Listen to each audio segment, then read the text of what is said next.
네, 안녕하세요. 네, 안녕하세요. 어, 우리 CNN 그 이론적인 거 배웠었고, 이제 이거를 이어서, 음, 이제 실제 코드를 잠깐 보고, 그 다음에 데이터 프리퍼레이션 하고, 그 다음에 웨이트 이니셜라이제이션 하는 걸로 넘어갈게요. 그래서 오늘은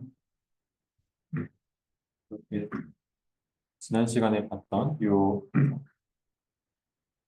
CNN을 하는 예제를 조금 볼 건데, 일단 엠니스트라고 하는 데이터를 불러오는 걸 우리가 다음 시간에 실습을 할 거고 다음 시간에는 그 노트북을 준비해 오시면 됩니다. 다음 시간에 실습을 어, 요 CNN 관련된 걸 할 예정이고요. 그래서 우선 이 엠니스트라는 데이터는 어, 굉장히 유명한 데이터고 숫자를 0부터 9까지 작은 사이즈로 만들어서 어, 5만 장 이런 식으로 이제 가지고 있는 그런 데이터예요. 그래서 그 데이터를 우리가 보통 다운을 사진을 받아서 그거를 각각의 라벨을 그 0, 1, 2, 3, 4, 5, 6, 7, 8, 9 중에 뭔지 그 값을 또 연결을 시켜주고 하는 인풋하고 그다음 예측하려고 하는 그라운드 트루스를 연결해줘야 되지만 이 파이토치 비전에서 제공하는 이런 데이터 셋이라는 요 API 안에 엠리스트 데이터를 그냥 한 번에 다운로드 받아서 그다음에 이 트랜스폼이라고 하는 지난번에 얘기했던 이 투텐서라는 걸 통해서 원래 0에서 255 값이 있으면 이거를 0에서 1 값으로 바꿔주고 그다음에 0. 만약에 들어오는 이미지가 있으면 그걸 0.5로 나누고 평균을 나누고 분산을 나누는 방식으로 이런 식으로 노멀라이즈를 해주는 것까지 이 요 클래스에서 이제 해주는 걸 제공을 해요. 그래서 이 트랜스폼까지 넣어주고, 그다음에 이거를 이제 사용을 하고요. 그다음에 여기에 어, 데이터 로더라는 걸 나중에 배울 텐데 데이터 로더를 사용해서 이 데이터셋을 배치 사이즈만큼 불러가지고 이 실제 데이터 로더에서 폴업을 돌면서 데이터를 묶어서 배치 사이즈만큼 가져온다. 그다음에 셔플이라는 걸 넣게 되면은 원래 뭐 배치가 30개 아니 배치가 64개 있으면 그 배치 안에 있는 배치가 만약 100개가 있으면 배치 100개에 해당하는 것들을 부를 때마다 섞어가지고 가지고 오는 그런 기능을 추가해 줄 수도 있어요. 그리고 보통 트레인하고 테스트라는 두 개의 데이터셋을 나눠가지고 이걸로 학습을 하고 이제 이걸로 테스트를 하는 방식으로 이제 진행을 하겠죠. 자, 그래서 뒤에서 한번 다시 나오겠지만 이 데이터셋이라는 거를 우리가 이 데이터 로더라는 걸 통해서 우리가 나중에 다시 불러올 텐데 이게 파이토치 밑에 유틸스 밑에 데이터라는 API 밑에 이 데이터 셋이 있고 또 이 데이터라는 거 밑에 데이터 로더가 있어서 이제 데이터셋을 데이터 로더에 넣고 데이터 로더가 배치 사이즈만큼 가지고 오는 데이터 셋은 그냥 전체 데이터를 불러올 수 있는 클래스고요. 그 클래스를 불러서 이제 포함해서 여기에 있는 이 각각의 데이터들을 우리가 데이터 배치 사이즈만큼 묶어서 가지고 온다. 그렇게 파이토치에서 제공하는 기능이 되어 있습니다. 그래서 이제 이런 식으로 어, 파이토치에 있는 NN 모듈을 이용해서 이렇게 우리가 앞에서 배웠던 그런 컴브 2D, 그다음에 드롭아웃, 그다음에 리니어 레이어를 이용해서 처음에 들어오는 엠리스트 데이터가 있으면 그거를 이제 컨볼루션을 먼저 해주고 렐루, 그다음에 뭐 컨볼루션, 렐루 이런 식으로 반복하고 맥스플링 해주고 드롭아웃 해주고 그다음에 마지막에 우리 앞에서 배웠던 요 마지막 요 CNN 끝나고 나서 이렇게 플래튼해서 플리 커넥티드 연결하는 그런 어, 우리 쉐입을 변형시켜주는 연산을 하고 나서 이제 fully connected layer, 렐루, 그 다음에 마지막에 어, 이런 식으로 fully connected 연결해서 끝내는. 근데 여기서는 이걸로 만약에 끝냈으면은 로짓으로 끝나는데 로짓을 안 쓰고 소프트맥스를 넣어서 소프트맥스 아웃풋을 뽑았기 때문에 여기에 맞는 로스를 여기서 크로스 엔트로피 로스를 사용을 어, 뒤에서 하게 됩니다. 그래서 이렇게 클래스를 정의를 해서 여기에 이니셜라이제이션 하는 생성자가 있고 포워드 함수가 있고 이렇게 두 개가 이 NN 모듈 안에 들어가게 돼요. 우리가 앞에서 한번 얘기했었죠. 이 NN 모듈과 같은 이 모델을 정의하는 방법이 두 가지가 있는데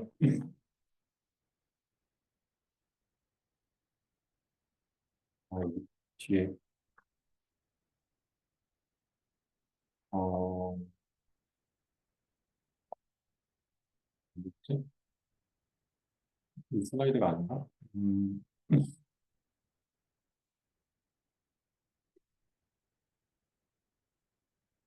아, 이거 말고 이 전 슬라이드 있었구나. 그 NN 모듈을 정의하는 방법이 컨테이너를 사용하는 방법하고 이렇게 NN 모듈 클래스로 정의하는 방법이 두 가지가 있는데 여기서는 이렇게 NN 모듈 클래스로 정의해서 이 클래스를 넷이라고 하는 이 클래스를 이렇게 불러오면은 얘가 인스턴스가 되고 이 인스턴스를 우리말로 객체라고 하죠. 객체 또는 이 인스턴스를 가지고 이거 보통 모델이라고 부른다. 그리고 여기에 있는 이 넷에 있는 이 콜 함수를 사용하게 되면은 이넷 가르고 이렇게 데이터를 넣게 되면은 이 콜 함수가 이 forward 함수를 불러서 여기 데이터 x에 넣고 이걸 이런 식으로 x가 이렇게 들어가서 마지막에 이거를 마지막까지 연산한 아웃풋을 리턴하게 되는 얘가 이제 아웃풋이 되는 겁니다. 이렇게 모델을 정의를 한 거를 사용을 하게 됩니다. 그리고 이 각각의 컨볼루션은 앞에 정의에 따라서 컨볼루션 2D가 인풋 채널, 그 다음에 아웃풋 채널, 커널 사이즈, 트레드 이렇게 있었죠. 그러면은 여기 여기가 인풋 채널, 아웃풋 채널, 얘가 커널 사이즈, 그다음에 얘가 스트라이드 이렇게.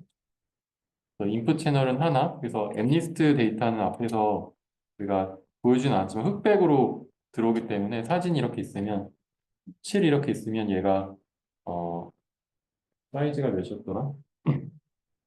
사이즈가 숫자가 나오고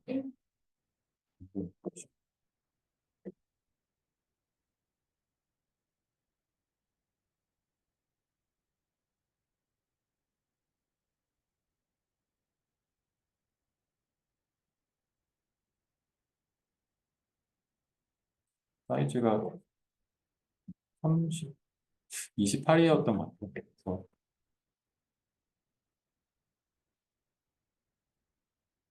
여기 있었는데 이게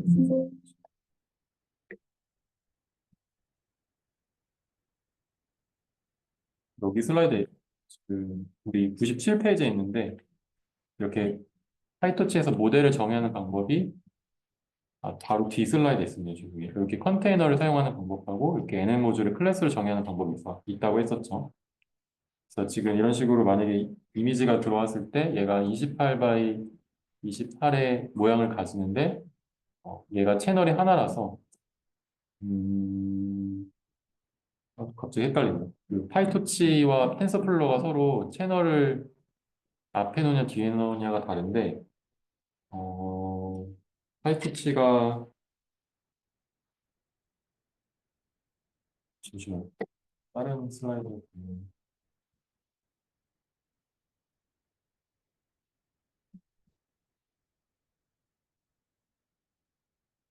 어, 파이토치는 채널을 앞에 놓네요.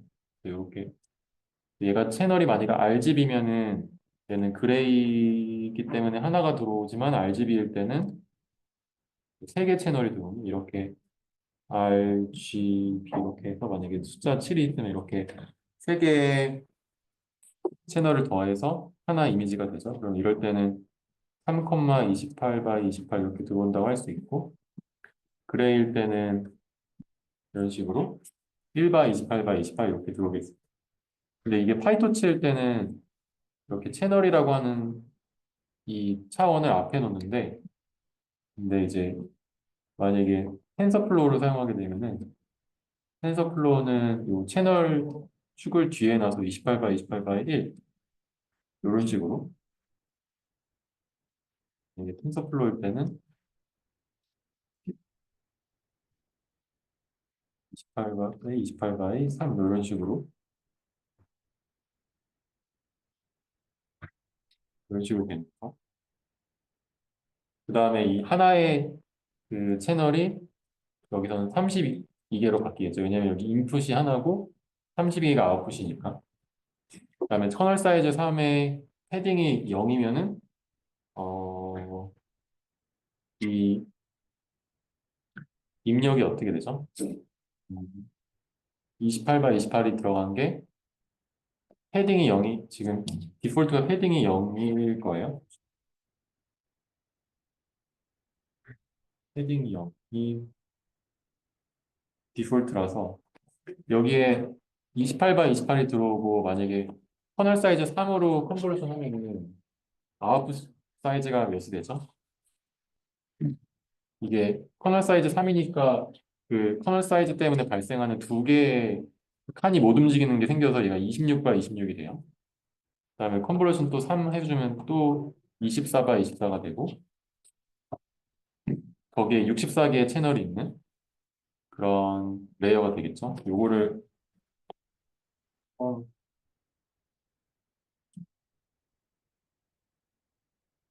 그걸 쓰려고 한 건 아닌데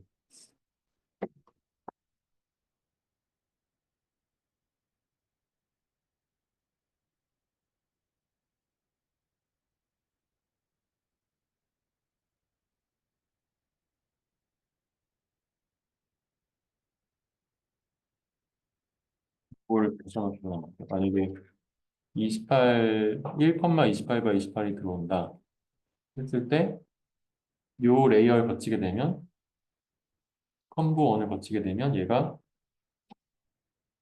채널이 1에서 32로 되고요. 그다음에 이게 헤딩 제로에 손을 3을 하니까 26바이 26이 되겠죠. 그다음에 두 번째 컨볼루션을 하게 되면 여기서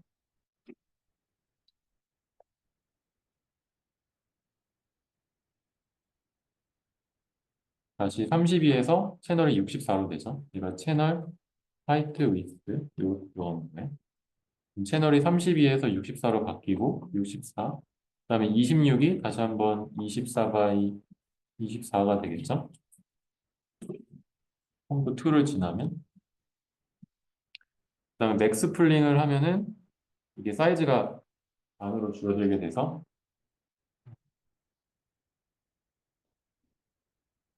여기서 맥스 풀링 2를 하니까 시가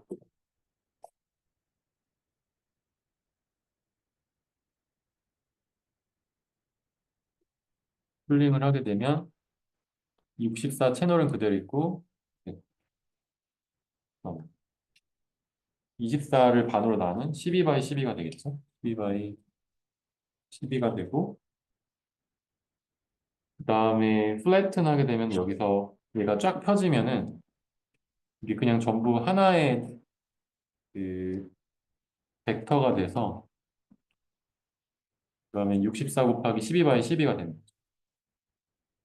64 곱하기 12 곱하기 12의 쉐입을 가지는 그런 게 됩니다. 계산을 해볼게요.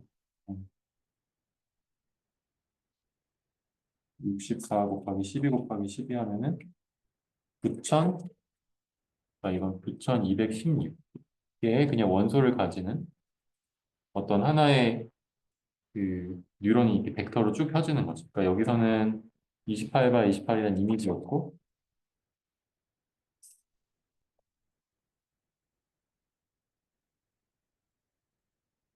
여기선 이미지였고 그다음에 여기선 이 이미지가 조금 작아지는데 사실 크게 거의 변화 없으니까 이런 식으로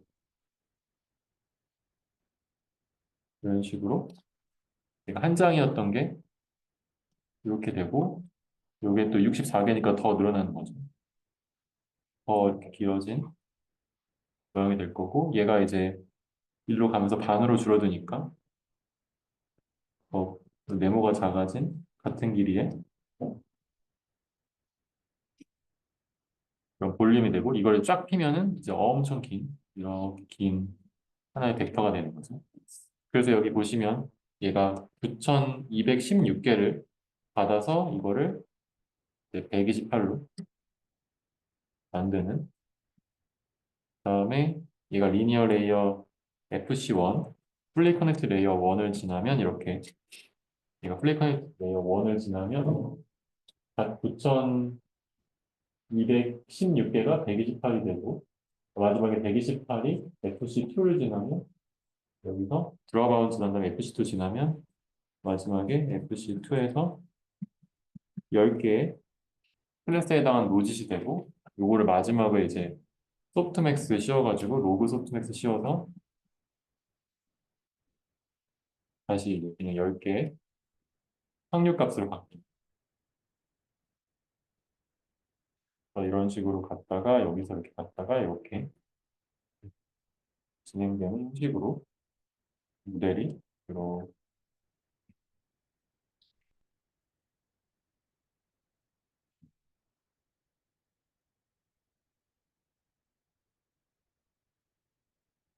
성광 크게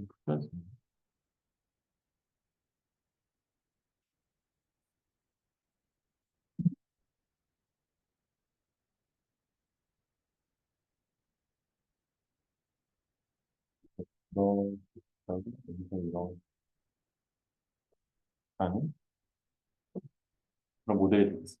마지막에 소프트맥스를 씌웠기 때문에 크로스 엔트로피 로스를 씌우고 만약에 요 소프트맥스를 씌우지 않으면 크로스 엔트로피 위드 로짓이라는 로스를 사용하면 돼요. 왜냐면 얘가 이제 로짓이고 로짓이라고 보고 이 로짓은 0부터 0이 아니고 마이너스 무한대부터 플러스 무한대까지 그냥 임의의 값을 실수로 가지는 거고 그게 이제 이 확률값 0에서 1 사이로 바뀐 거니까 그거는 이제 거기에 맞게 로스를 사용해 주면 되겠습니다.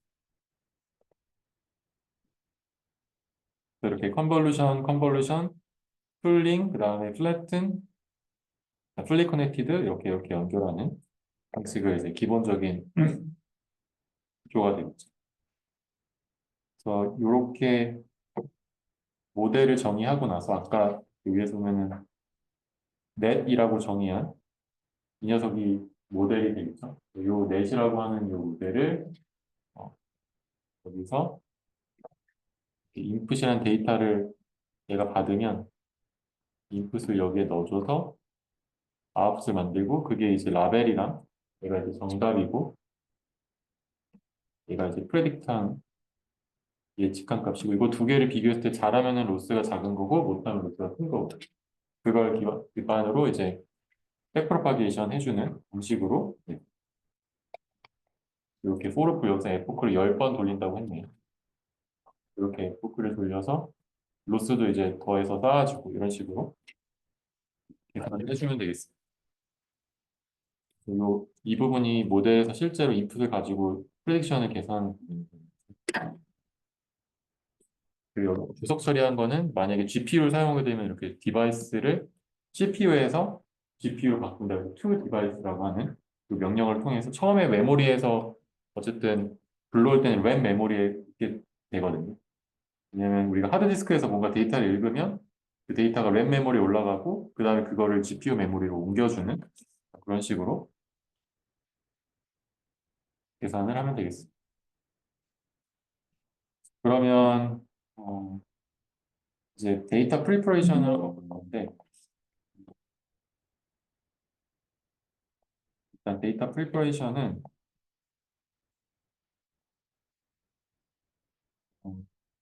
우리가 앞에서 했듯이 일단 트레이닝 데이터에 대한 오버피팅 문제를 막기 위해서 이거를 이렇게 복잡한 함수인 F1보다는 F2로 피팅을 하고자 하는 그런 요구가 있다고 했었죠. 그래서 이거를 위해서 어떤 새로운 데이터가 들어왔을 때 이거를 잘 맞추고자 하는 새로운 데이터 들어왔을 때 이렇게 복잡한 파란 색깔 선이 복잡한 모델일 때 이 모델이 요거까지 맞추게 되면 굉장히 더 복잡한 뭐 이런 식으로 모델이 될 텐데 이게 모델이 이렇게 많이 바뀌는 걸 베리언스가 크다고 했었고 그래서 이 베리언스가 요 모델일 때는 좀 작겠죠. 그래서 이렇게 모델의 그 복잡도를 좀 줄이는 방향으로 레귤러라이제이션이라는 걸 사용을 했고 그랬을 때 얘가 잘 되는 거를 보려면 결과적으로는 이 흰색으로 이렇게 동그라미 친 테스트 데이터가 얼마나 이 모델에 의해서 잘 맞추는지 그래서 이 흰색인 데이터가 만약에 복잡한 모델인 경우에는 지금 잘 안 맞잖아요. 이 흰색은 이 파란 색깔일 때 이렇게 에러가 굉장히 파란 색깔 모델일 때 오히려 안 맞고 이 녹색은 원래 좀 에러가 있는데 이 흰색에 대해서 에러가 더 커지지 않죠. 그래서 이런 식으로 새로운 데이터를 사용해서 평가를 해주게 됩니다. 그래서 이렇게 새로운 데이터를 평가를 해줄 때 우리가 테스트 데이터 또는 밸리데이션 데이터라고 부르는데요. 그래서 이거를 하는 목적이 우리가 하이퍼 파라미터를 결정할 때 어, 또 사용이 돼요. 그래서 우리가 파라미터라고 했었죠. 그냥 학습의 대상인 파라미터 W라고 하기도 하는. 그래서 우리가 만약에 모델을 F라고 하면 input X가 들어왔을 때 여기에 이미 우리가 가지고 있는 이 W라고 하는 이 웨이트 또는 F라는 모델의 파라미터가 어, 너무 오버피팅 되지 않는 것도 중요하지만 이 모델을 어떻게 결정할지에 대한 하이퍼 파라미터도 이런 오버피팅을 막기 위해서 잘 결정을 해야 돼요. 그래서 모델을 얼마나 복잡한 걸 고른다라는 것 자체가 하이퍼 파라미터가 되는 거고 이게 예를 들어서 지금 1차식 AX 플러스 B라고 하면 이거는 first order 1차로 표현한 거고 그래서 이거는 지금 4차식으로 표현한 거죠. AX 4제곱 플러스 AX BX 1제곱 플러스 이렇게 해서 C, D, E, F 뭐 이런 식으로 이런 식으로 만약에 표현한다고 했을 때 얘는 4차 오더가 되는 거잖아요. 1차식보다 4차식이 훨씬 더 복잡하고 이 4차식을 고를 건지 1차식을 고를 건지 이 차수를 결정하는 게 하이퍼 파라미터가 되는 거고 이 하이퍼 파라미터를 우리가 잘 고르기 위해서는 이렇게 오버피팅을 막는 쪽으로 가야 된다. 그래서 그걸 위해서는 알고리즘 자체를 잘 골라야 하는데 그게 이제 문제나 데이터셋에 따라서 달라지는 거죠. 어떤 모델을 고를지는 어떤 하이퍼 파라미터를 고를지는 모델이나 데이터 그 문제나 데이터셋에 따라 달려 있고 그래서 이제 그거를 try and error로 할 수밖에 없는 거죠. 그래서 이제 이걸 할 때 하이퍼 파라미터를 고르는 방법은 우리가 테스트 데이터만 가지고 있으면 하이퍼 파라미터를 어, 우리가 그 엄밀하게 오버피팅 되지 않게 고를 수가 없어요. 그래서 밸리데이션 데이터라는 걸 사용을 해서 우리가 트레이닝 데이터는 이제 아까 했던 F, 뭐 X, W라고 했을 때 이 파라미터를 최적화한다면 이 밸리데이션 데이터를 가지고서 얘가 뭐 F가 I가 있고 뭐 F, J가 있다고 했을 때 이것들 중에 얘를 고르는 거는 이 밸리데이션 데이터로 하는 거예요. 근데 이 여러 가지 우리가 후보의 모델이 있고 이거에 하이퍼 파라미터가 있다고 했을 때 이거 중에 얘를 고르는 게 과연 오비팅인지 아닌지를 보려면 또 다른 데이터셋이 있어야 돼서 그걸 우리가 테스트 데이터셋이라고 하는 걸 따로 빼서 사용을 해요. 그래서 이 모델 안에 있는 이 웨이트를 고르는데 사용하는 건 트레이닝 데이터고 그다음에 여기 최적의 어떤 모델의 이 웨이트 바깥쪽에 있는 우리가 설정해주는 모델의 어떤 어, 선택은 베리에이션 데이터라고 그다음에 최종 골라진 뭐 F K가 골라졌다고 했을 때 여기에 있는 이 모델이 얼마나 좋은지는 또 다른 데이터셋으로 하는 거죠. 그래서 이거는 트레이닝 데이터, 베리에이션 데이터, 이건 테스트 데이터로 평가를 한다. 그래서 이제 뭐 주로 많이 쓰는 비율은 뭐 이거 80% 아니면 그냥 뭐 70%, 그다음에 이거 뭐 15%에서 10%, 뭐 20% 이런 식으로 골라서 사용을 하는데 근데 이 데이터가 충분히 크지 않으면 그러면 이 15%, 10%의 양이 너무 적을 수가 있거든요. 예를 들어서 뭐 데이터가 100개밖에 없으면 테스트 데이터가 10개밖에 없고 밸리전 데이터도 10개밖에 없기 때문에 그러면 이제 이거 가지고서 이 밸리데이션 데이터가 과연 최고의 모델을 골랐느냐 또는 이 테스트 데이터가 우리가 훈련시킨 모델의 정확도를 잘 보여줄 수 있느냐라는 게 굉장히 어려워져요. 그래서 우리가 모델이 딱 결정이 됐는데 그 모델이 과연 그 정확도가 만약에 80%가 나왔어요. 아니면 테스트 정확도가 막 10%가 나왔어요. 근데 이게 실제로 그냥 운이 나빠가지고 테스트 데이터가 너무 10개가 되게 안 좋은 것만 걸려가지고 우리 모델이 되게 안 좋을 수도 있고 아니면 오히려 반대로 실제로 성능은 굉장히 안 좋은데 테스트 데이터가 굉장히 우연히 잘 걸려가지고 뭐 성능이 뭐 85% 나와서 실제 그 더 많은 데이터 돌렸을 때 평균이 뭐 70%, 60%가 더 좀 더 좋아 보이게 이제 잘못 왜곡할 수도 있는 거죠. 그래서 밸리데이션 데이터와 테스트 데이터가 그만큼 어느 정도 양이 있어야지 물론 트레이닝 데이터가 적으면은 아예 학습이 안 되겠지만 그 이후에 있는 것들도 이제 보증이 되기 위해선 양이 충분히 많아야 된다. 그래서 뭐 예를 들어서 보통 이제 뭐 아무리 못해도 한 뭐 30개에서 뭐 100개 이상은 돼야지 이 두 개 모두 어느 정도 역할을 할 수 있겠죠. 이렇게 너무 데이터가 적으면 안 되고 그러면은 데이터가 너무 적으니까 어떻게 하면 좀 잘 이 데일리션 데이터셋처럼 하이퍼 파라미터를 결정을 잘 하고 실제 우리가 평가한 정확도도 어느 정도 좋은지 알 수 있을까라고 하는 방법 중에 하나가 이렇게 크로스 발리데이션이라는 걸 사용을 하는데요. 이 크로스 발리데이션이라고 하는 거는 전체 데이터가 만약에 이렇게 테스트 트레이닝만 봤을 때 100개가 있으면 이거를 90개와 10개 이렇게 비중을 쪼개고 그다음에 그 다음 섹션에 있는 이 10개를 얘는 다시 트레이닝 데이터 그다음에 얘는 릴레이션 데이터로 나누면 이렇게 쪼갰을 때 지금은 5개로 쪼갰으니까 100개를 이제 20개씩 쪼갰다고 해볼게요. 80개, 20개, 80개, 20개 나머지 80개, 20개씩 이렇게 쪼개면은 결국은 이 20개, 20개, 20개를 다 합치면 이 노란색은 총 100개가 또 만들어지잖아요. 그럼 이게 노란색을 쭉 해서 100개를 모은 이 데이터의 정확도를 보면은 그냥 20개에 대한 정확도를 본 것보다 훨씬 더 이 모델이 우리가 고른 하이퍼 파라미터가 좋은지 안 좋은지를 알 수 있다는 거예요. 그래서 어, 이 20개를 고르는 게 아니고 100개를 볼 수 있기 때문에 밸리데이션 데이터를 훨씬 더 많이 가져갈 수 있죠. 그래서 크로스 발리데이션을 사용해서 음, 네, 하이퍼 파라미터를 결정을 하게 됩니다. 언제? 데이터가 굉장히 수가 적을 때.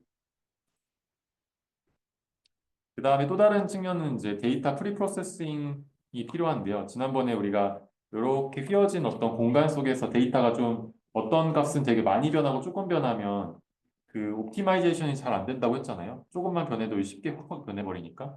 그래서 애초에 데이터 자체를 이렇게 어떤 데이터, 예를 들어서 뭐 픽셀 값이 어떤 건 픽셀 값으로 들어오고 0에서 255가 들어오고 어떤 건 0에서 1 사이가 들어오면은 애초에 어떤 픽셀 값은 255라는 더 훨씬 더 큰 값으로 변하기 때문에 학습에 어려움이 있어서 보통은 이제 이렇게 분산으로 나눠줘서 이게 분산으로 나누게 되면은 분산이 1이 되죠.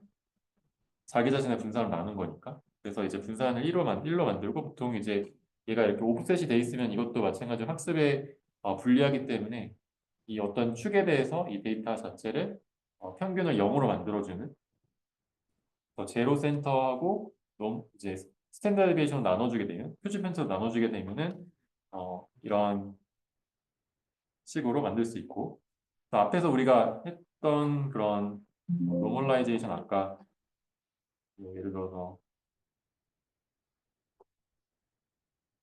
여기에 제가 뭐 0.5로 빼고 0.5 나눈다고 했잖아요. 얘가 이제 일종의 평균을 0.5, 분산을 0.5라고 그냥 가정을 하고 이렇게 나눠줄 거예요. 왜냐면 0에서 1 사이의 값이 들어오면 얘가 대충 평균이 0.5일 거고 분산이 0.5 정도 될 거잖아요. 우리가 255, 0에서 픽셀 값이 255인데 그걸 0에서 1로 바꿔줬다고 했고 그럼 대충 평균이 0.5, 분산이 0.5 정도 될 거니까 이렇게 평균을 빼고 분산으로 나눈 거죠. 이렇게 했듯이 거의 모든 데이터의 입력은 이런 식으로 평균을 먼저 빼주고 그 다음에 분산을 나눠주는 방식으로 전 처리를 합니다. 미리 준비를 이렇게 해놓고요. 그 다음에 이제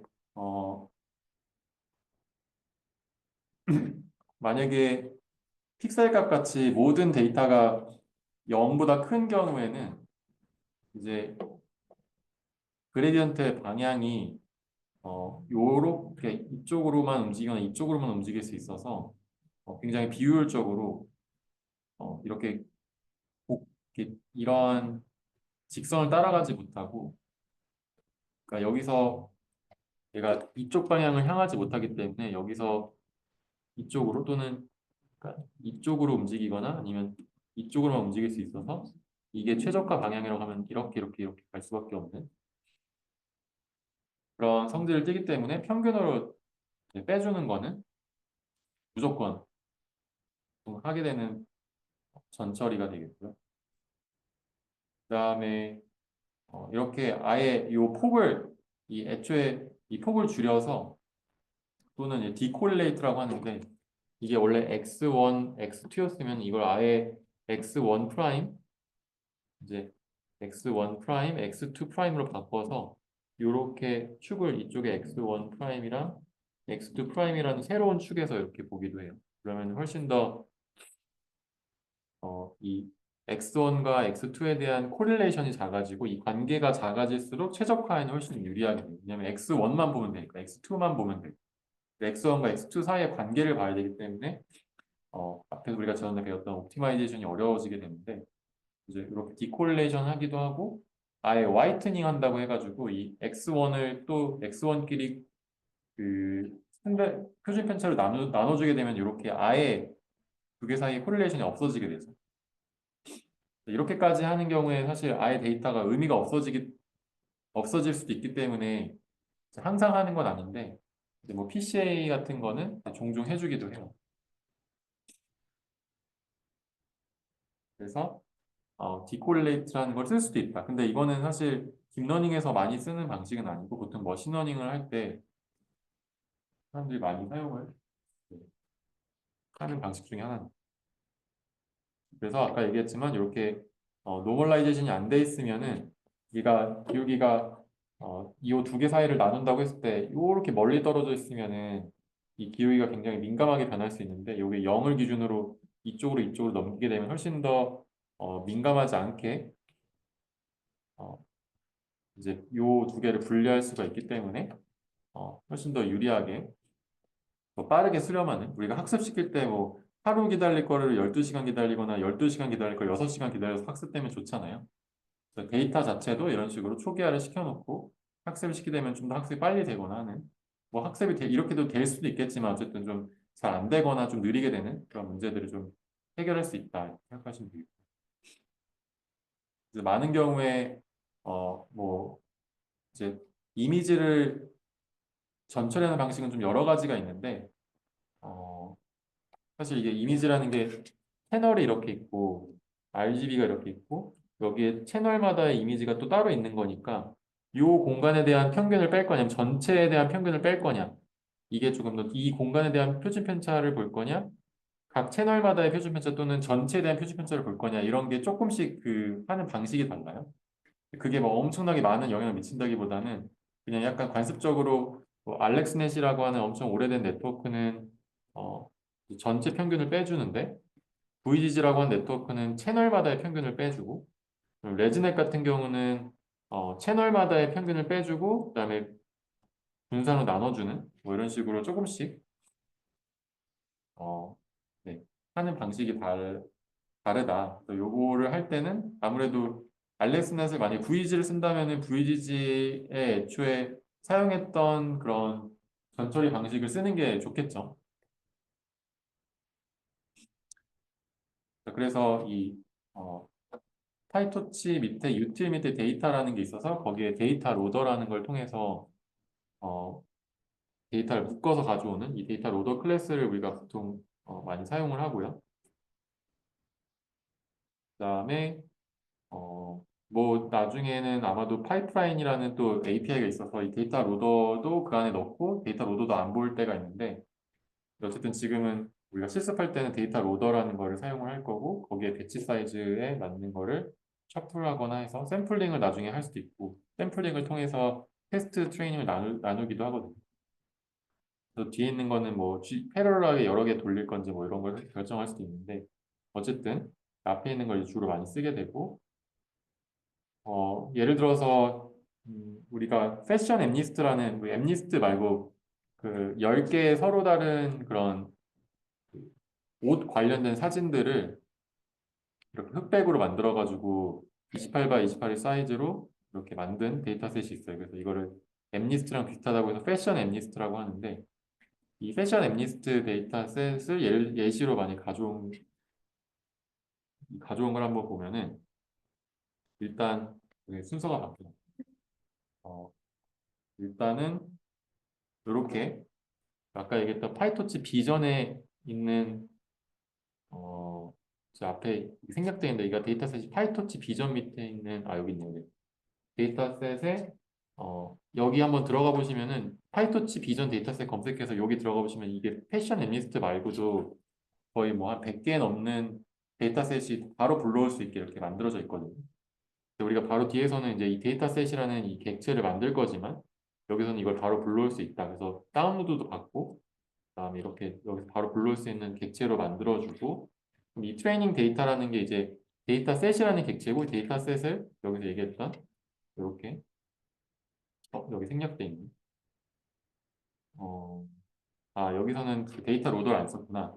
여기서는 데이터 로더를 안 썼는데 데이터 로더를 보통 쓴다고 생각하시면 돼요. 근데 여기서는 지금 배치 사이즈를 안 묶고 지금 여기 딱 요 줄인데 이렇게 그냥 하나하나씩 불러왔거든요. 그래서 이 경우에 나 진짜 시각화하는 거구나. 근데 시각화하는 거만 지금 했기 때문에 배치 사이즈로 묶어서 가져오지 않았는데 여기서 제가 보여주고 싶었던 거는 이 데이터셋이라는 이 클래스 객체를 이렇게 인덱싱 해가지고 불러올 수 있다는 거예요. 그래서 지금 이 샘플 인덱스가 이걸 그냥 다 보면 랜덤하게 하나씩 가져오는 건데 전체 트레이닝 데이터에서 샘플링을 아무거나 얘가 지금 뭐 100이고 1000이고 999고 해서 그냥 아무 숫자나 들어갈 수 있는 거죠. 그 들어간 숫자를 그 전체 데이터 수에 만약에 1000개가 있다면 1000개 0부터 1000까지의 임의 숫자를 넣어서 이런 식으로 리스트처럼 인덱싱해서 가져올 수 있다는 거고 이게 데이터셋 객체가 이렇게 인덱서블 하다라는 걸 해서 이렇게 가져와서 이미지랑 라벨이 있고 라벨은 여기 이 이름들이고 요 셜츠, 백, 부츠, 바지, 뭐 샌달, 코트 이런 식으로 이름들이 같이 요 라벨에 들어가게 되고 이미지는 실제 이 데이터, 픽셀로 된 데이터 들어오게 됩니다. 그다음에 데이터셋이라는 클래스 자체는 파이토치 비전은 이제 좀 에디셔널한 추가적인 API이고 토치라는 게 주된 우리의 사용되는 라이브러리잖아요. 여기에 유틸 밑에 데이터 밑에 데이터셋이라는 클래스가 있어서 이 데이터셋이라는 걸 이제 주로 사용을 하게 되는데요. 근데 이제 이 데이터셋 클래스를 사실 이렇게 데이터 로더에서 불러올 때 그때 이제 두 가지 방식이 있어요. 맵 스타일로 데이터를 가져오거나 이터러블한 스타일로 가져오거나 그래서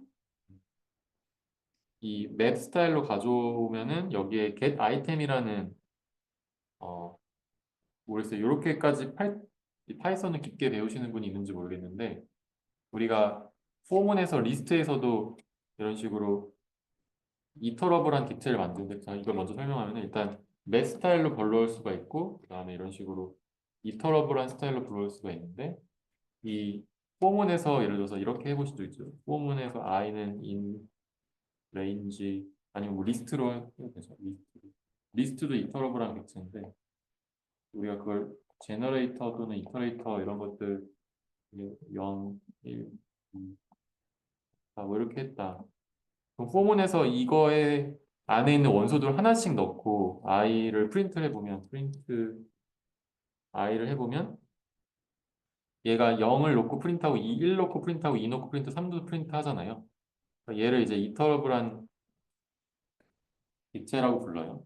그래서 거기서는 이제 이터라는 함수 안에서 하나씩 가져오는 그 내부의 메소드가 있어서 그걸 불러올 수가 있게 되는데 또 데이터셋도 이터러블 데이터셋이 있고 아니면은 여기 있는 것처럼 그냥 맥 스타일 데이터셋이라고 하는 건 이렇게 인덱스를 가지고 와서 이 데이터셋에서 리스트처럼 접근할 수 있게 네, 하는 방식으로 가져오게 됩니다. 그래서 인덱스의 요 IDX라는 인덱스 번째에 해당하는 데이터를 가져와라. 그래서 가져오게 될 때 여기서 이제 get item이라는 함수에서 이걸 실제로 이제 우리가 뒤에서 볼 건데 가져올 건데 이 get item에서 가져올 때 어디서 저장된 걸 실제로 가져올 수가 있어요. 근데 이거를 이 데이터셋이라는 객체에서 다 가지고 있어야 하는 건 아니에요. 그러니까 예를 들어서 지금 이렇게 트레이닝 데이터라고 하는 걸 이렇게 하나의 객체를 만들었잖아요. 얘가 아까 제가 다운받은 데이터를 불러온다고 했었죠. 얘가 이걸 다 가지고 있잖아요. 메모리상에서 트레이닝 데이터를 다 여기 변수에다가 다 넣지 않고 그냥 어딘가 있는 거의 위치만 그냥 기억하고 있고 거기에 열 번째면 열 번째 위치에 해당하는 거 그때그때 불러서 사용을 해요.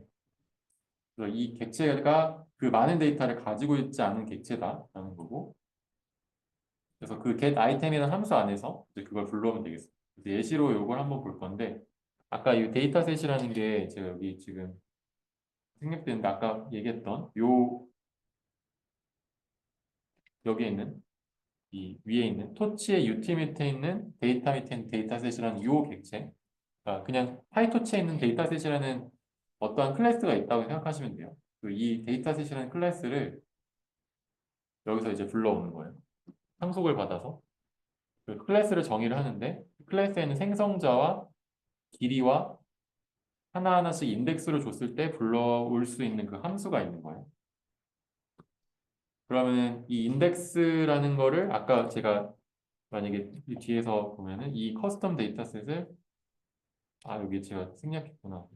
이제 뭐 예를 들어서 어 트레이닝 데이터 로드, 데이터 로드로 불러 트레이닝 뭐 데이터셋 이렇게 변수를 정의를 하고 얘를 근데 이거 다 이게 있어야 되네요. 이걸 정의할 때 이 생성자에 필요한 아규멘트가 다 있어야 되는데 어노테이션 파일 이름과 폴더와 뒤에 건 없어도 되는데 옵션이 있으니까 이것들을 필요로 하는 이거 커스텀 이미지 데이터셋 블라블라 하고 여기 가로 열고 이 파일 어노테이션 파일이 CSV 파일로 얘는 제공이 돼야 되네요. 그래서 무슨 뭐 예를 들어서 뭐 어노테이션 점뭐 데이터 점 CSV 이렇게 있으면 이 CSV 안에 파일에 CSV 파일 열어보면은 CSV 파일에 이렇게 여기 이렇게 있고 여기에 뭐 1.jpg, 2.jpg 이렇게 그냥 여기 CSV 파일 안에 이렇게 파일 리스트가 있는 거예요. 그럼 얘가 요거를 일단 처음에 한번 불러와서 이 생성자에서 이미지 레이블을 가지고 있다라는 거는 리드 CSV에서 지금 이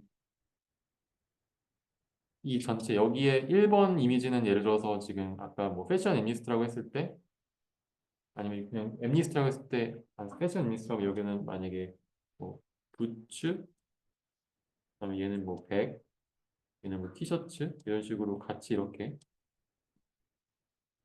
라벨이 있는 거고 얘가 정답, 얘는 GT고 얘는 파일이 되는 거죠. 그래서 이렇게 저장된 CSV 파일을 여기서 CSV 파일을 읽고 이 CSV 파일을 읽을 때 애초에 여기다가 파일 위치와 그거 이름만 저장하니까 이거는 생각보다 저장할 그 데이터 그냥 텍스트니까 많지 않겠잖아요. 이미지 자체를 저장하는 게 아니니까. 그 다음에 실제로 요 트레이닝 데이터를 불러올 때 제가 아까 어떻게 불러올 수 있다 했었죠? 보통 이제 데이터 로더를 쓰지만 이렇게 인덱싱해서 뭐 열 번째 데이터 불러와 이렇게 하면은 이제 얘가 get 아이템이 실행이 되는 거예요. 여기에 인덱스가 10이 들어가겠죠. 이제 열 번째 인덱스에 해당하는 이미지에 이게 지금 0번째 컬럼이라서 이 0번째 컬럼을 여기 요 파일 이름이 있는 컬럼을 불러오거든요.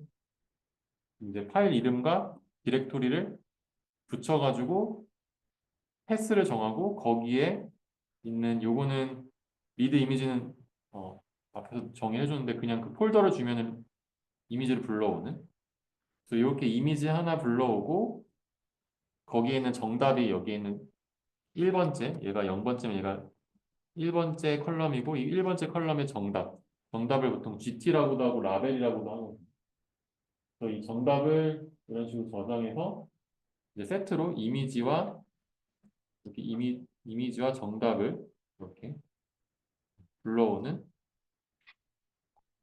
그런 방식으로 이제 하나하나 불러오라고 할 때 그때 요 좌표 찾아서 폴더 여기 있는 폴더를 들어가서 이 파일을 읽어서 이미지를 반환하고 또 이 CSV 파일에 이미 저장돼 있던 그때 라벨 만약에 이게 티셔츠라고 하면 티셔츠 이런 식으로 같이 이렇게 반환을 해주는 이미지는 실제 이미지가 이렇게 들어가겠죠.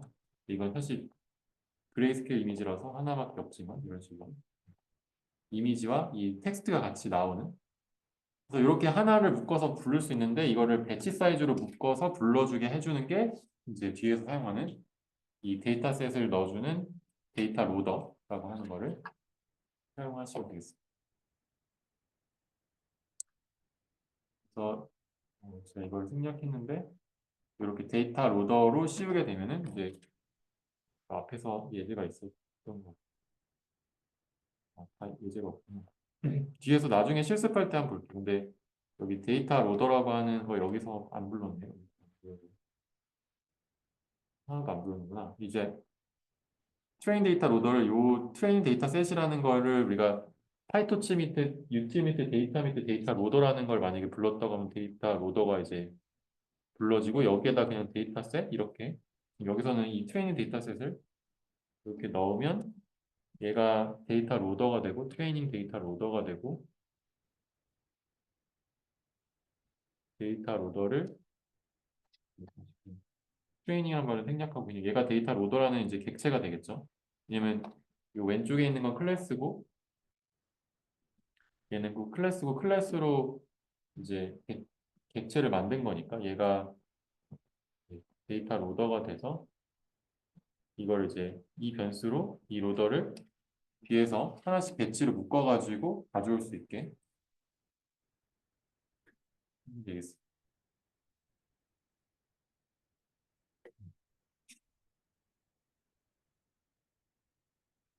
그렇게 커스텀 데이터셋을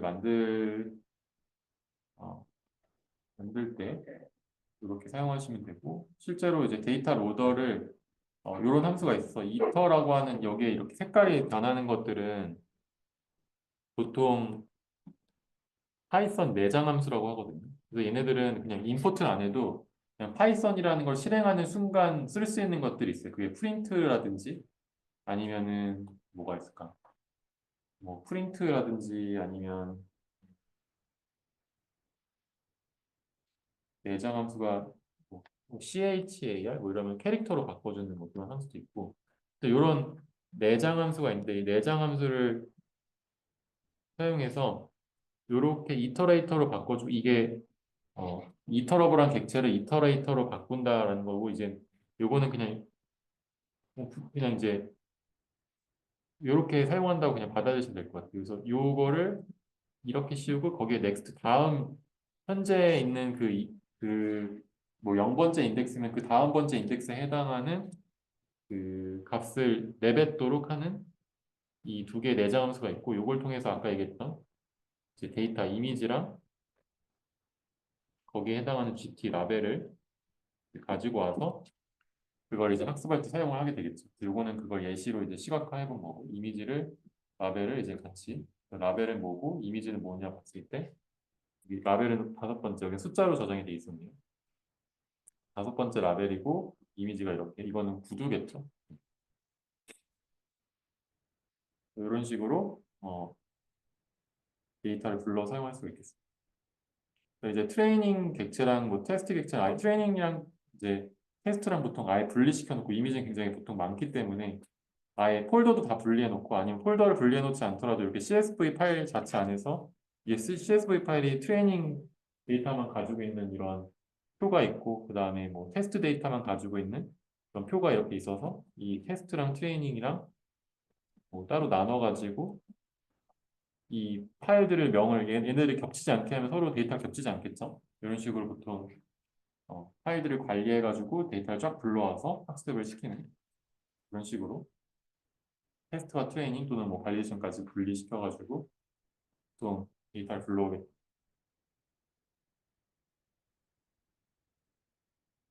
그래서 이제 뒤에서는 우리가 웨이트 이니셜라이제이션이라는 걸 할 텐데, 웨이트 이니셜라이제이션 하기 전에 우리가 렐루라는 액티베이션을 쓰기도 하지만 보통 시그모이드라는 액티베이션을 원래 예전에 많이 썼었거든요. 그래서 보통 여기에 하나, 그 다음에 둘, 셋, 넷 이렇게 히든 레이어를 쭉 늘려가지고 딥러닝을 만들 수 있는데 그때 중간중간에 이 시그모이드라고 하는 함수를 넣게 되면은 어, 원래 동작을 할 거라고 생각했었어요. 근데 이 시그모이드 함수라는 액티베이션 함수를 사용하게 되면은 이 함수가 어, 베니싱 그레디언트라는 문제가 생겨서 백 프로파게이션이 되지 않는 그런 문제까지 이제 생기게 됩니다. 그래서 이게 어떤 문제냐면은 우리가 0을 기준으로 어쨌든 이쪽으로 가면은 뭐 좋은 거고 이쪽으로 안 좋으면은 뭐 얘는 1인 거고 0이고 이런 식으로 분리되게 결국 시그모이드 함수가 만들어 주잖아요. 근데 중간에 있는 것들은 그냥 비선형적으로 어떤 데이터를 변화시켜줘서 그걸 다시 웨이트 곱하고 바이어스 더하고 해주는 역할을 할 텐데 이 시그모이드 함수 또는 나중에 뭐 보게 될처럼 판H 같은 함수들이 다 이런 모양을 생겼어요. 그래서 x가 들어오면은 x에 대해서 값이 x가 클 때는 이렇게 플래튼 이렇게 좀 납작하고 요 0 근처에서만 값이 이렇게 변하는 그런 함수죠.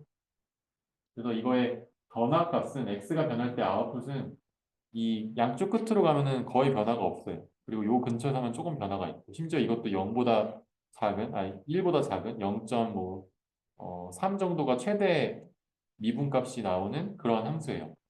그래서 이제 이런 함수기 때문에 이거를 우리가 미분을 해주고 업스트림 그레디언트가 있으면 업스트림 그레디언트가 만약에 뭐 들어오는 게뭐 DL, D 현재 앞에 들어온 G라고 하고 현재 DG에 대한 뭐 DX를 미분해 준다 이렇게 하면은 이렇게 지워지면서 하는데 이 로컬 그레디언트인 DG DX가 0.3보다 굉장히 더 작은 어쩔 때는 거의 0에 가까운 값을 곱해주고 그다음에 그걸 또 다운스트림 그레디언트로 내보낸 거를 뒤에서 업스트림 그레디언트 받아가지고 계산해주면 얘가 0.3 곱해진 거에 또 뭐 0.3 곱하고 0.1 곱하고 0.01 곱하고 하다 보면은 이 쭉 곱해서 만들어진 여기에 있는 이 DL 뭐 DX가 너무 작은 거예요.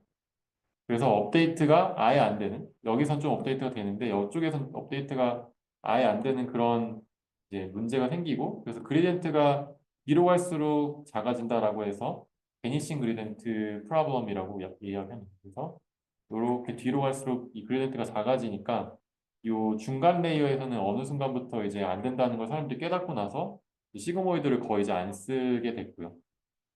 그래서 이제 렐루 같은 거는 이제 이 미분값이 그대로 1로 넘어가니까 그냥 그 값이 그대로 넘어가죠. 1 또는 0, 둘 중에 하나니까 이 뒤로 넘어갈 때 0일 때는 그냥 무시하게 되고 1일 때는 그 값이 그대로 유지되는 방식으로 렐루를 쓰게 돼서 이거를 보통 해결을 하고요. 그 다음에 렐루만 한다고 무조건 이게 사라지진 않고 이 베니싱 그레디언트 프로블럼은 언제나 있기 때문에 나중에 뒤에서 다시 얘기하겠지만 뭐 배치 노멀라이제이션이라든지 지금 뒤에서 얘기할 이 웨이트 이니셜라이제이션 잘 해가지고 어느 정도 그 최저값을 잘 찾아나갈 수 있게 하는 것들이 좀 기술적으로 필요하게 됩니다. 그래서 아까 얘기했던 시그모이드 함수나 파네이츠 함수 같은 건 좀 이렇게 어, 양 끝단에서 기울기가 0에 가깝기 때문에 니킬렐루나 맥스아웃이나 엘루나 렐루 같은 거를 사람들이 사용을 어, 중간 레이어에서 많이 하게 돼요. 자, 그럼 이제 웨이트 이니셜라이제이션이라는 건 뭐냐면 처음에 우리가 이걸 값을 그냥 랜덤하게 웨이트 값을 지정을 한다고 했는데 그 어떻게 랜덤하게 할 거냐를 얘기한 뭐 평균이 0이고 분산이 1인 걸로 보통 많이 하는데 이제 뭐 아니면 전부 다 0으로 놓고 하면 어떻게 되지? 라고 했을 때 전부 다 처음에 0으로 놓고 하면은 얘가 학습이 될 수가 없는 게 어차피 얘가 다 대칭형이기 때문에 여기서 이쪽에서 음, 이쪽에서 넘어온 거나 이쪽에서 넘어온 거나 만약에 다 0이라고 하면은 이 1번 히든 레이어에 있는 1번 녀석이나 2번 녀석이나 3번 녀석이나 사실 다 똑같은 값이 나오겠죠. 어차피 0을 곱하고 하면은. 그럼 여기서 로스를 이 히든 1에 대해서 미분한 거나 여기서 로스 2, L2에 대해서 히든 2에 대해서 미분한 거나 이제 다 같은 백프로파게이션이 되기 때문에 이 뒤로 넘어가는 것들이 다 똑같아서 학습이 그러니까 다 똑같이 될 수밖에 없고 학습이 아예 안 되는 그런 문제가 생길 수 있겠어. 그래서 일단 0으로 다 초기화하는 거는 안 된다. 바이어스는 0으로 초기화하기도 하는데 웨이트는 절대로 0으로 초기화하지 않다. 그래서 방금 얘기했듯이 보통 이제 가우시안 분포를 가지는 우리말로 표준 분포라고 하는 노멀 디스트리뷰션을 가지는 그런 어, 랜덤한 값을 생성을 하는데요.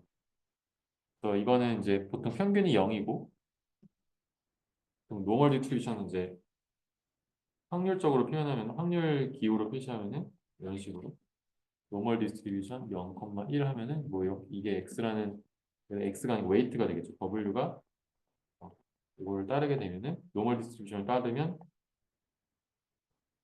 음,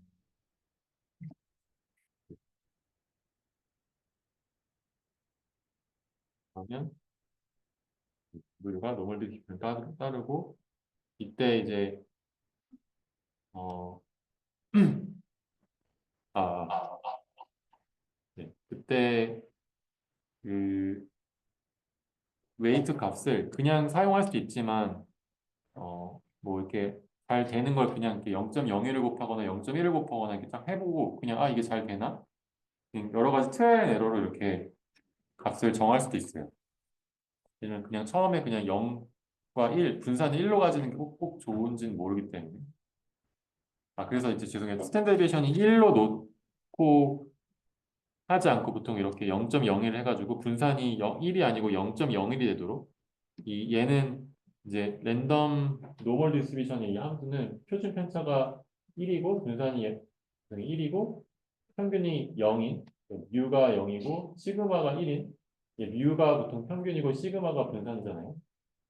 그런 값을 내놓는데 0.01을 곱하면 평균은 그대로 0이고 분산이 0.01이 되는 그런 정규 분포를 가지게 만들어주는 방식으로 그러니까 랜덤하게 만약에 매트릭스가 우리가 보통 학습을 시키면 필요하잖아요. 뭐 D 인하고 D 아웃이 이렇게 있고 얘가 피처가 이렇게 쭉 들어오면은 이렇게 곱해가지고 D 아웃 피처를 만들 텐데 그때 우리 매트릭스 여러 번 했었잖아요. 그 매트릭스를 만드는데 이 하나하나 값이 랜덤하게 0.01, 0.3, 마이너스 0. 이렇게 채워질 때 랜덤하게 찍는다는 거예요. 그 찍는 게 이제 0.01이 표준 편차면 0.0 몇 이렇게 있는 값이 대부분이겠죠.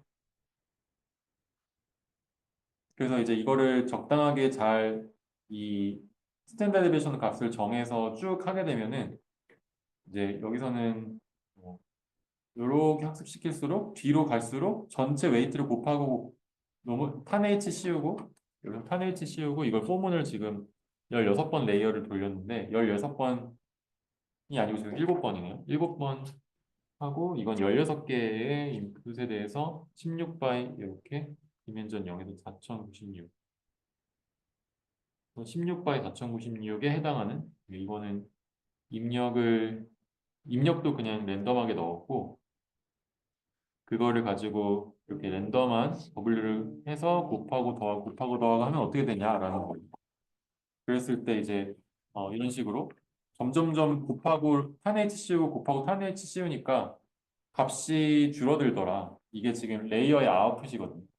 이렇게 씌웠을 때 X라는 아웃풋이 평균이 0이고 분산이 0.5가 됐다가 처음에 x는 지금 얘가 랜덤 n을 치웠기 때문에 얘가 평균이 0이고 분산이 1인 녀석이요. 그러니까 분산이 1이었는데 평균이 0이고 평균은 계속 0일 거예요. 왜냐하면 어차피 곱하기만 하는 거니까 더하기가 아니고 이렇게 반으로 줄어들고 또 반으로 줄어들고 반 대충 반 정도씩 줄어들거든요.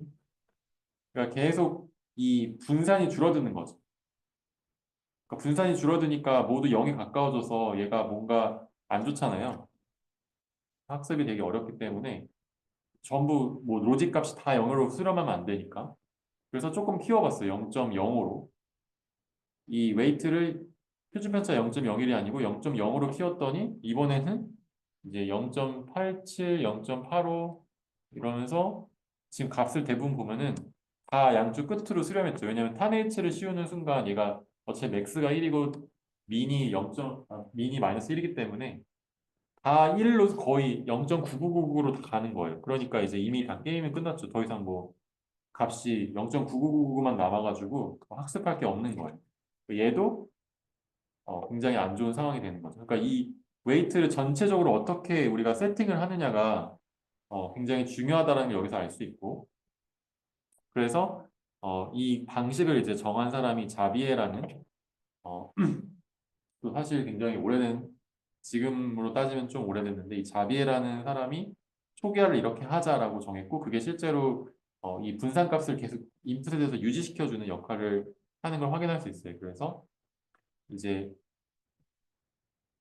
스탠다드 디비에이션을 들어오는 피처의 수가 D 인계가 들어오면은 그때 이 웨이트에 대한 분산을 루트 스퀘어 루트 dn분의 1로, 그러니까 표준 편차가 루트 dn분의 1로 되게 해주면 된다는 거고, 그게 결국 이 x랑 w랑 곱해서 다 더하는 거잖아요. 우리 이렇게 입력이 들어오면은 입력 하나에다가 웨이트 쭉, 죄송해요. x가 여러 개니까 여기다가 웨이트를 쭉 다 곱해서 어떤 새로운 히든 레이어에 있는 한 뉴런의 값을 결정할 때 이렇게 웨이트를 여기 W1부터 쭉 해서 뭐 WN인데 WDN까지죠. 왜냐면 DN개의 피처가 있으니까. X1부터 XDN까지에 있는 값에다가 W1부터 WDN까지를 곱해서 다 더하는데, 그러니까 이거를 곱해서 또 더하기 때문에 이렇게 시그마 폼으로, 썸 폼으로 쓸 수가 있고, 다 더했을 때 나오는 값이 결국 얘를 곱하고 다 더하기 때문에 이 베리언스 입장에서 봤을 때는 이거를 쭉 다 더하는, 그러니까 W를 쭉 다 더하는 만큼 늘어나는 거를 나눠주자는 거예요. 개수가 이만큼 있으니까. 그러니까 이 DIN개만큼이 있으니까 이게 X가 들어오면 이거 곱하기 이것만큼 늘어날 거라는 거죠. 그럼 얘를 이제 D인만큼 나눠주면은 얘가 분산이 일정할 거라는 거예요. 분산은 이제 스탠다드 디비에이션이 표준 편차의 제곱이니까 표준 편차는 루트 dn분의 1로 하게 되면은 분산이 들어오는 게 x면은 y라는 나가는 거의 분산도 일정하다. 이렇게 돼요. 네, 그러면 이제 이렇게 했을 때 이 각각 있는 중간에 있는 w라는 웨이트를 이 그냥 랜덤에서 0.5 곱하는 게 아니고 각각의 레이어가 지금 여기 지금 코드가 좀 읽기 어려운데 여기 곱하기하고 7하면 이게 코드가 어떻게 되냐면 리스트에다 곱하기 7하면은 얘가 그냥 7번 복제가 돼요. 이건 이제 코드를 많이 안 보시면은 무슨 말인지 잘 모르겠어요. 한번 해보시면 되는데 이제 이런 식으로 7개가 복제된 리스트를 넣고 그 리스트에 대해서 4096 곱하기 16인 x를 넣고 x에 대해서 이제 이 w를 곱하는 게 여기 x 곱하기 w 이렇게 하는 건데, 이 w가 그러면 4096, 처음에는 이제 d인이 처음에 16개가 들어왔다가 이게 이미 처음부터 4096이네요. 4096, 4096이 나가야 되고 그 4096바에 4096이 계속 웨이트를 넣어주는데, 이거를 이제 이 d인만큼 여기 사실 다 4096이라서 다 4096 루트를 씌운 걸 나눠주게 되거든요. 요렇게 이거는 쉐입이고 돼서 이거는 사실 크기고 얘는 매트릭스의 크기고, 이건 각각의 원소마다 원소마다 이렇게 나눠주는 거예요. 나눠주는 값을 하게 되면 원래 분산이 1이었는데 분산은 4096분의 1이고 표준 편차는 루트 4096분의 1이 되는, 이런 식으로 나눠진 값이 그 매트릭스의 4096바에 4096 이렇게 채워지게 하는 이런 W를 정해서 X랑 W랑 곱하고 거기에 타니지 씌워가지고 쭉 넘겨주면은, 그러면은 대충 스탠드 비션이 조금 변하긴 하는데 그래도 어느 정도 계속 유지가 되죠. 0.3, 0.3 작아지긴 하지만 어쨌든 좀 훨씬 아까보다 낫잖아요. 그리고 이제 컨볼루션 같은 경우에는 커널 사이즈가 W가 이제 이렇게 만 3 x 3은 9개 있는 거니까 그 9개의 개수 곱하기 인풋 채널의 수만큼 지인이 있다고 생각해서 이렇게 원래 컨볼루션이 3 x 3이면 인풋 피처가 만약에 뭐 16개면은 이렇게 3 x 3에 이렇게 3 x 3이 이렇게 16개가 있네. 이런 식의 너무 못 그렸나? 이렇게 생긴 이런 웨이트를 곱해주잖아요. 그러면 여기 이미지가 큰 게 하나 있을 때 얘가 16개가 이렇게 있는 거고 16개 곱하기 위스 곱하기 하이트가 있는 거고 여기에 16개 맞게 곱해주기 때문에 여기에 총 웨이트의 수는 채널 곱하기 3 곱하기 3이죠. 그냥 이게 사실 같은 우리가 얘기하는 그 웨이트의 수고 웨이트 안에 있는 그 매트릭스 안에 원소의 수고 그거의 수만큼 D인으로 생각하고 나눠주면 되는 거죠. 이건 풀리 커넥티드 그러니까 어, 그냥 덴스 레이어 또는 그냥 리니어 그다음에 리니어 멀티플리케이션 하고 러닝 함수 씌우는 연산일 때는 이제 그 모든 들어오는 게 벡터로 들어오니까 이렇게 4,916 나눠주면 되고 그다음에 컨볼루션 할 때는 그 커널 수의 제곱 곱하기 인풋 채널의 수만큼 나눠주면 된다. 그래서 이거를 자비의 이니셜라이제이션이라고 하는데 이렇게 해봤더니 한 뭐 그 해 그 다음 해인가에 이 허라고 하는 되게 유명한 하밍 허라고 하는 분이 어, 보니까 보통 렐루를 많이 쓰더라. 근데 렐루를 쓰면은 이게 맥시멈하고 0 또는 이거 값을 내놓는다는 게 이게 렐루 연산이거든요. 그 렐루를 씌우면 무조건 다 0보다 커지니까 다 값이 만약에 자비의 이니셜라이제이션 하면은 이런 식으로 값이 한쪽으로 기울어지면서 다 전체 스탠다드 디비에이션 폭이 다 반으로 줄잖아요. 그러니까 이제 루트 2분의 1만큼씩 정도 계속 또 줄어들더라. 전체 폭이. 그래서 이 데이터가 폭이 유지가 되려면 루트 2분의 1을 다시 곱해줘야 된다. 라는 거를 이제 추가해 준 게 카밍 이니셜라이제이션이라고 하고 그 당시에 카밍 허라는 분이 이 마이크로소프트 리서치 ACR라고 우리 아시아에 있는 마이크로소프트 리서치 연구소에 있었는데 그때 만들었기 때문에 MSRA 초기화 방법이라고도 부르는데 보통 이 사람의 성이 카밍허라서 중국 분인데 카밍허라는 분이라서 허 이니셜라이제이션이라고도 더 많이 불러요. 이니셜라이제이션. 그래서 카밍 이니셜라이제이션, 허 이니셜라이제이션 또는 MSR의 이니셜라이제이션 쓰게 되면은 어 이제 이거는 이제 앞에 들어오고 나서 다음에 넘어가는 액티베이션이 뭐냐에 따라 사실 이게 달라지겠죠. 요거를 이게 나눠주고 곱하는 게 달라질 거고 근데 이거는 렐루를 씌우는 게 기본이기 때문에 렐루를 씌운다는 가정하에 요렇게 네, 계산을 해주면 되겠습니다. 그러면 아까 얘기한 것처럼 스탠다드 디비에이션이 거의 변하지 않죠. 이렇게. 데이터가 어느 정도 이렇게 정보가 폭이 유지가 된다는 거고 그게 이제 2015년 딱 10년 됐네요. 이게 요분이 이렇게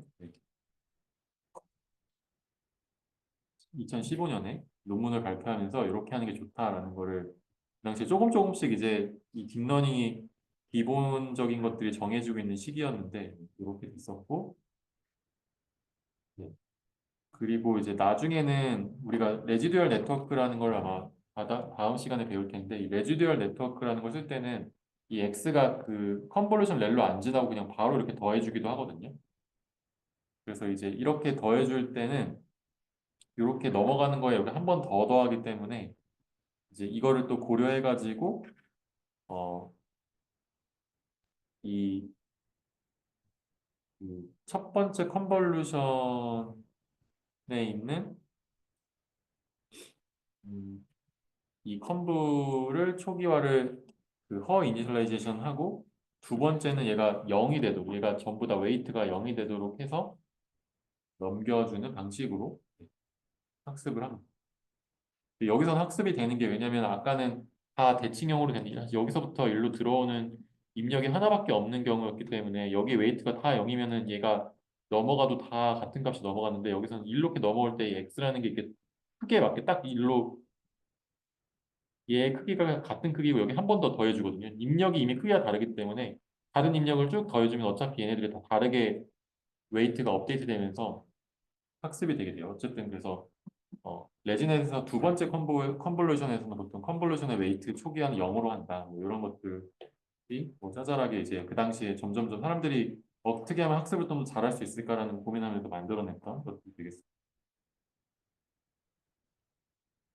그래서 앞에서 우리가 봤던 이 엠니스트, 섹션 엠니스트 데이터를 이렇게 트레이닝 데이터랑 테스트 데이터에서 불러오고 이거를 데이터 로더에서 다시 한번 뒤에서 아마 생략을 제가 했는데 데이터 로더로 한번 다시 넣어주게 되고요. 그래서 얘는 데이터셋 객체고 이게 패션 엠니스트 데이터를 불러오게 되겠습니다. 그리고 데이터 불러온 거를 가지고 와서 어, 사용을 할 때 이제 우리가 다음 시간에 이 베어본 파이토치라는 걸 사용할 건데 이 베어본 파이토치는 NN 모듈이 아니고 NN 모듈에서 사용하는 클래스 객체로 레이어를 정의하는 게 아니고 이 각각에 있는 그 모든 연산들을 그냥 함수로 사용하는 그런 이제 음, 그런 방식들로 이제 정의를 할 수 있어요. 근데 여기서 이 F라고 하는 걸 제가 여기 생략했는데 여기 위에 있는 여기 지금 이게 토치.nn.functional이라고 하는 거가 결국 모든 연산들을 함수로 그러니까 레이어에서 우리가 웨이트 곱하고 바이어스 더하고 뭐 렐루 씌우고 이런 것들을 그냥 함수라고 생각하고 근데 제가 전에 뭐라고 했냐면 nn 모듈에서는 모든 레이어들을 다 클래스로 정의하고 있어요. 클래스로 정의하고 있기 때문에 클래스에서 인스턴스를 우리가 만들게 되면 인스턴스에는 모든 변수를 가질 수가 있잖아요. 변수를 저장할 수 있죠. 클래스는. 그래서 클래스 안에서 제가 뭐 레이어 1이라고 했을 때 레이어 1에 뭐 리니어 레이어를 정한다. 그럼 거기에 웨이트, 점 웨이트 이런 식으로 또는 점 바이어스 이런 식으로 접근했던 거 기억나시죠? 얘네들이 결국은 안에 변수로 그 웨이트와 바이어스를 가지고 있는 거거든요. 그래서 이걸 이용해서 레이어에다 그냥 함수처럼 뭐 레이어하고 x 씌우면 얘네들이 안에서 이 함수를 또 불러서 이 컬 함수에서 포워드 함수, 그 포워드 함수에서 웨이트 곱하고 바이어스 하는 걸 해주는 거예요.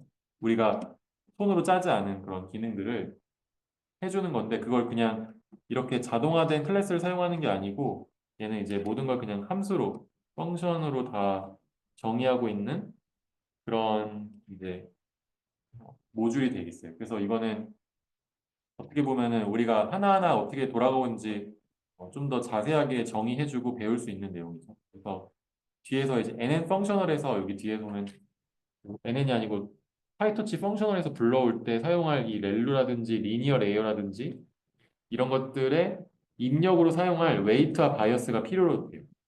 웨이트와 바이어스는 여기서 이제 처음에 정해야겠죠. 그래서 이 웨이트 지금 인풋을 28 by 28이라고 하는 760인가요? 그래서 이렇게 28 by 28이라고 하는 이 어, 엠리스트 데이터가 들어올 거고 이거를 플래튼해서 사용할 텐데 그럼 764개의 픽셀이 그 다음 레이어가 512, 그 다음에 10개로 해서 10개 중에 하나로 고르는 어, 이런 단순한 히든 투 레이어가 아니고 지금 투 레이어 뉴럴 네트워크가 있다 해볼게요.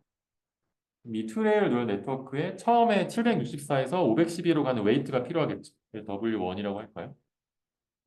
이 W1은 히든 사이즈가 510이고 인풋 사이즈가 764인 그런 매트릭스가 필요해요. 그래서 이 매트릭스를 이렇게 텐서라는 게 결국 그 매트릭스를 정의하는 그 넘파이 어레이에서 그 MP 어레이 정의하는 것처럼 똑같이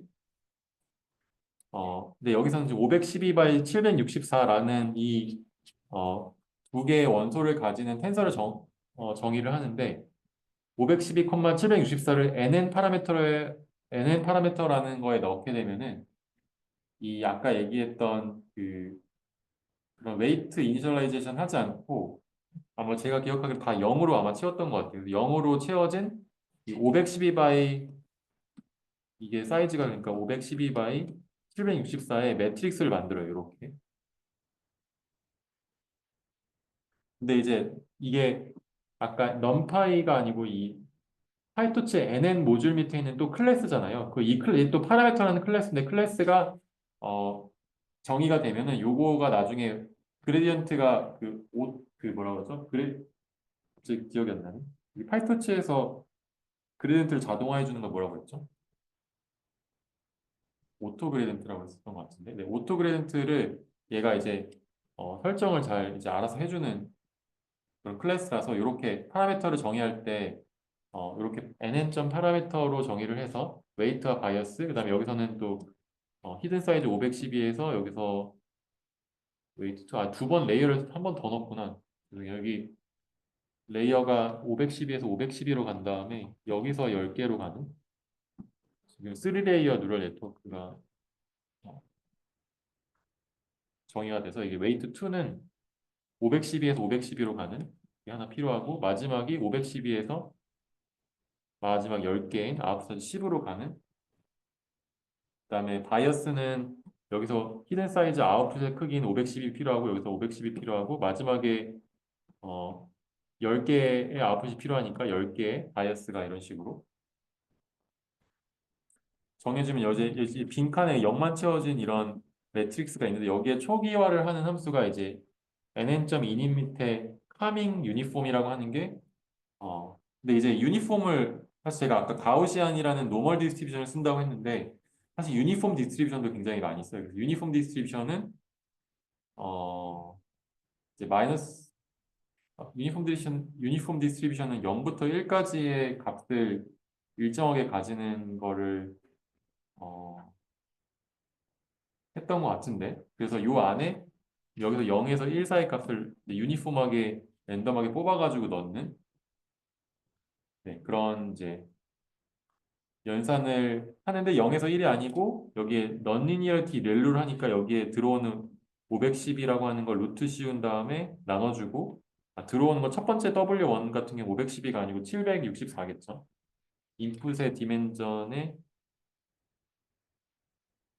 해당하니까 얘가 764 이게 28이겠죠. 228로 나눠주고 이 0에서 1 사이 값을 28로 나눠주고 그래서 0에서 1 값을 28로 나눠주고 그 다음에 렐루니까 여기다 곱하기였나? 네, 곱하기 여기 아까 카밍 이니셜라이즈 스퀘어 루트 곱하잖아요. 그래서 여기에 스퀘어 루트 루트 2 곱해가지고 만들어지는 값을 여기다 채워 넣는 게 요 카밍 유니폼 이니셜라이제이션이 되겠습니다. 그래서 얘를 0에서 1로 뽑는 거는 유니폼 디스트리뷰션이고 그다음에 마이너스 1부터 1까지가 아니고 이제 평균이 0이고 분산이 1로 뽑는 거는 이거는 이제 여기에 카밍 노멀이라는 게 아마 있을 거예요. 카밍 노멀 디스트리뷰션을 뽑는 게 또 있습니다. 이 노멀 디스트리뷰션. 보통 노멀을 많이 쓰는데 유니폼도 이제 많이 쓰는 것 같아요. 여기서는 그냥 바이어스 같은 경우는 0으로 표기화해서 사용해서 이렇게 하면은 뒤에서 이제 이 웨이트를 우리가 클래스에서 가지고 있으니까 원래는 얘가 nn.점 파라미 nn.점 뭐 리니어 또는 nn.점 컴풋 이런 식으로 클래스를 정의한 걸 다시 한번 그 이 nn 모듈에서 가지고 있는데 여기서는 이 웨이트 자체를 가지고 있고 요걸 가지고서 이렇게 어, 이 리니어하고 렐로 씌우는 게 우리가 앞에서 했던 그 nn.점 리니어 여기 nn.점 렐로 이런 거죠. 또 얘는 앞에서 이 여기서 계산하는 게 아니고 이걸 앞에서 초기화할 때 이 레이어를 정의하고 그러면 이걸 정의하는 순간 얘네들이 여기 안에 들어있기 때문에 이미 앞에서 정의가 됐지만 우리는 그걸 한 번도 보지 않았고 여기서 처음으로 이 웨이트라는 게 정의가 필요하다는 걸 여기서 이제 볼 수 있는 거죠. 네, 그래서 여기까지 하고 다음 시간에 이 뒤에 있는 내용들을 같이 보면서 실제 실습 한번 해볼게요. 오늘 여기까지 하겠습니다. 수고하셨습니다.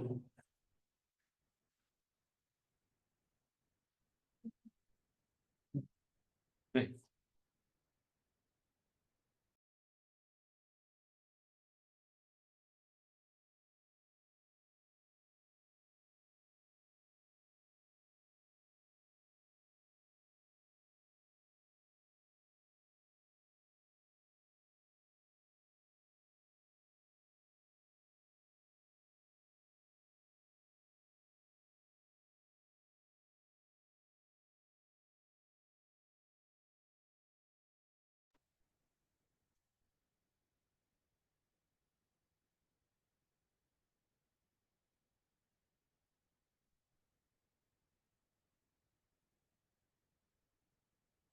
제가 거기다 추가했는데 한번 다시 한번 그 네. 오늘 일단 다운 받으세요. 매번 추가해 주실. 어, 아, 그럼 좀 괜찮아요. 그래요? 매번 네. 추가해서 그럼 시작하기 괜찮아요. 전에. 그 시작하기 전에 추가했거든요.